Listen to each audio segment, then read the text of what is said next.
You are never failing.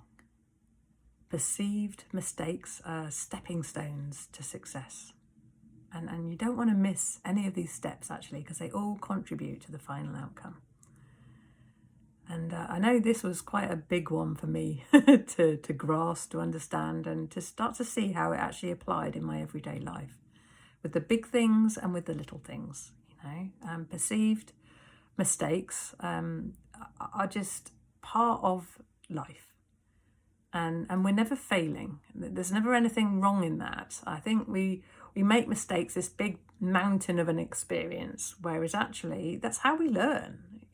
Trial and error is how we learn. And I think if you call it trial and error, it sort of takes the heaviness out of the statement of mistakes and failure, because I think for me, I know I kind of identified with being a failure. If something went wrong, there was something wrong with me, as opposed to, my expectations just weren't met in that moment. And that's really all a mistake is, you had an expectation, you did something and then it didn't go to plan. And so it feels wrong, it feels like a mistake or a failure. But actually, when you discover all the ways that don't work, it kind of redirects you and points you towards and lets you see what does work.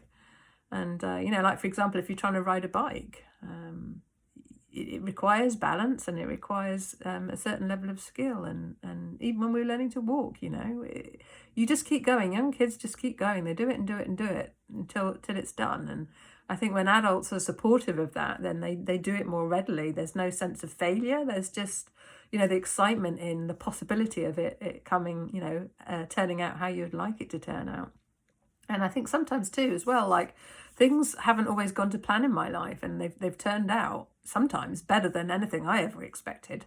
Because as I learned to let go of the idea of failure and mistakes, and I, just picking myself back up and keep going, and having that passion to follow through and really go for what I want, and using any of the perceived mistakes as those stepping stones to the outcome I was looking for, but also being wide open to see, am I missing a trick here? Is there a bit of information or something I can kind of, gently course correct, so that I can learn from all the ways that aren't working and be open. And then, amazing things can happen and everything can go really smoothly then, and you enjoy the ride. I think it's so important that we don't wait for a certain outcome to happen before we're happy, because you're going to spend most of your life not happy if you do that.